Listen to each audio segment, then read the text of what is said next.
great things that they do already.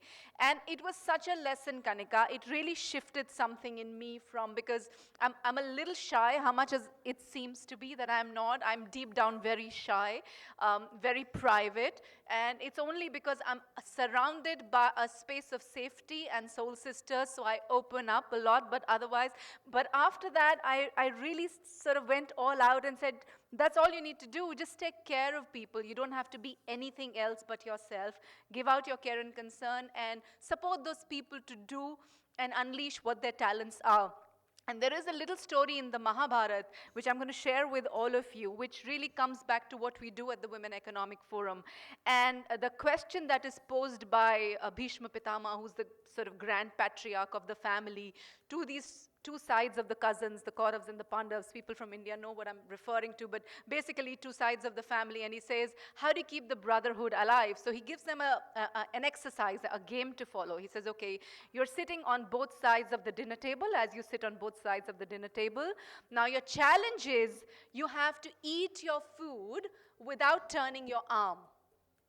How do you eat your food without turning your arm? And nobody gets it. Like, I cannot put a morsel in my mouth without turning my arm.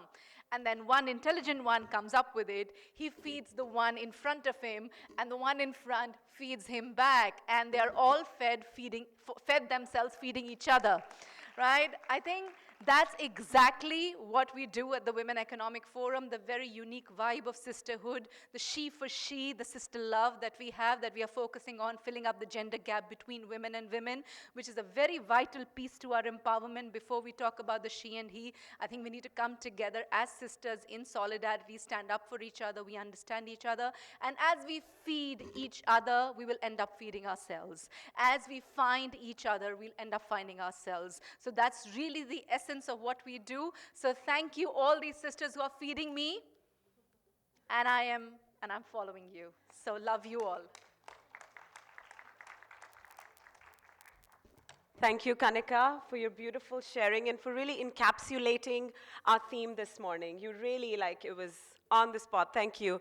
And thank you, Harbeen. I can't say it enough. I say it 400,000 times per year, per day, I don't know. Thank you for always inspiring us. Thank you for being our radiant soul sister in charge. Speaking of radiance, it's my pleasure to invite Radhika Bharatram to share her journey, a very inspiring story. Please, Radhika, over to you.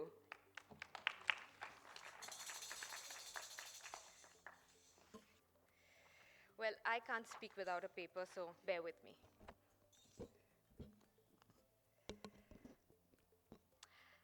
Namaste, and it is my honor and privilege to be here.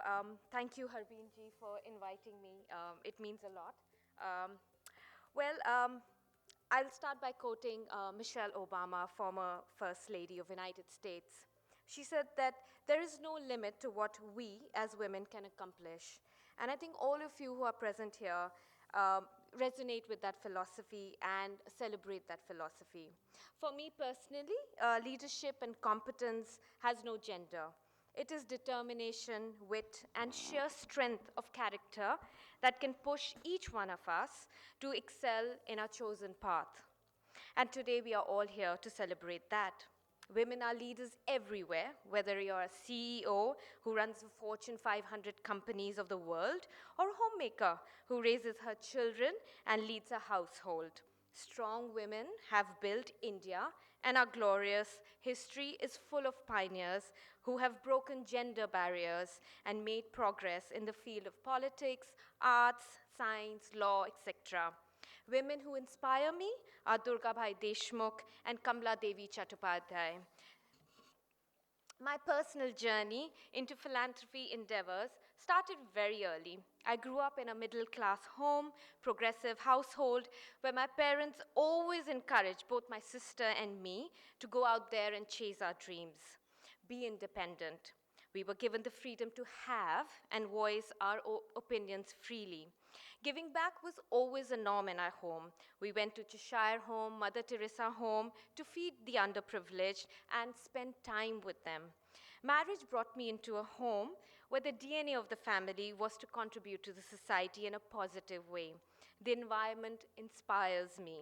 My journey of working for various causes began close to 10 years ago and shaped me into the person that I am today. I have learned many, many lessons along the way, and all these institutions really nourish me. Lesson number one, empathy. This was when I started volunteering at the Delhi Craft Council. Even though the handicraft sector is the second largest employer in India after agriculture, most of the people who create our beautiful crafts live without the basic amenities. It was here that I actually learned what it meant to give time to a cause and how important it was to empathize and look at someone else's circumstances from the point of view of others.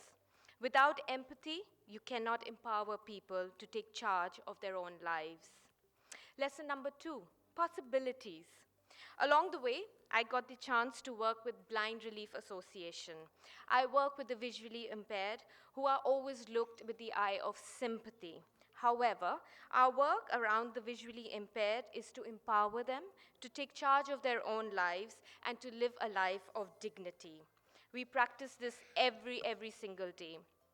I also believe that nothing is impossible, and at Blind Relief Association, we create several opportunities for the visually impaired to live a fulfilling life.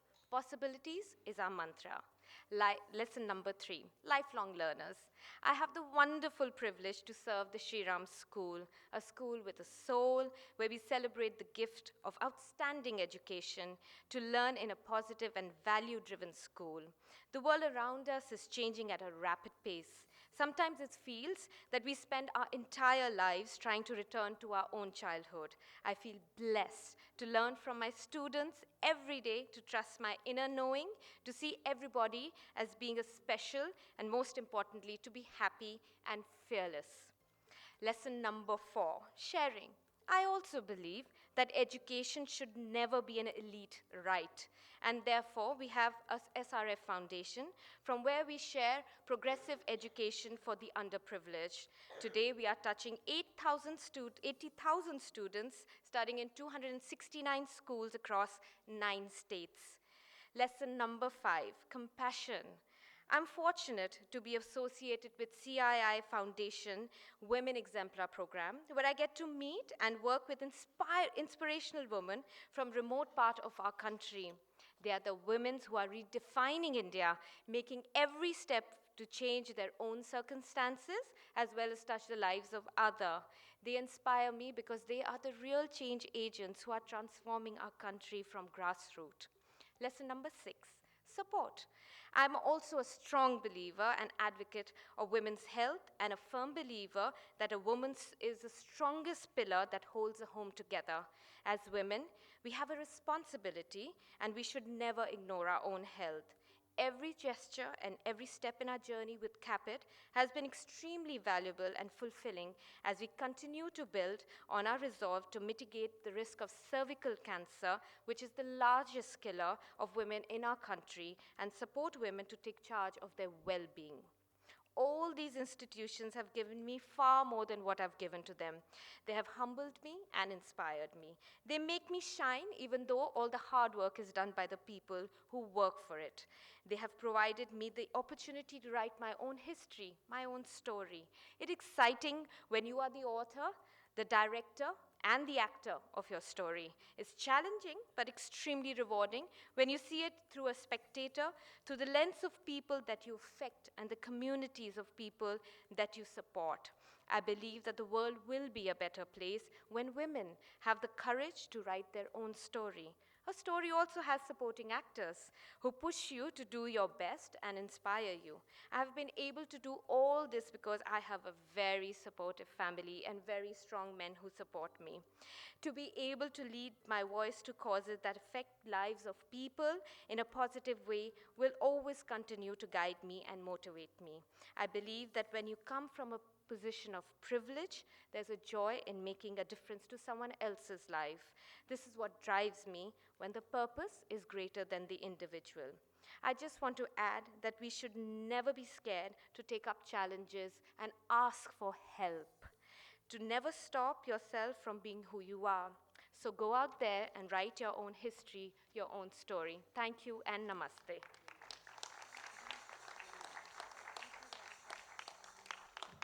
Thank you for your beautiful sharing, Radhika. I think that gave us a new dictionary of the eightfold path. This was the sixfold path. Thank you so much. And as you were speaking at the beginning, in the first instance, like support and compassion, it came to me that we were little girls. You were a little girl with a dream. And that's the stuff that makes women with vision. And thank you for representing little girls with dreams. Thank you. And now we meet a change agent, an icon of leadership coming all the way from Mexico. We meet Vanessa Serrano, who's sharing her journey. Please come stand with me, Victor. I'd like to introduce you once again, Vanessa. She is the first vice president of Grupo TMM, amongst one of the largest logistics and transportation companies.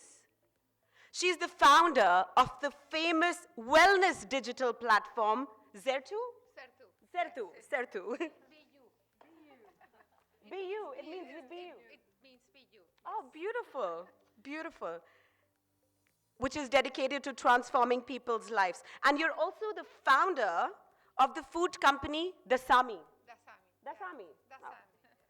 Doing multiple things. Multiple, yes. Yes, it's a pleasure. Welcome. Thank you. I'm really very grateful.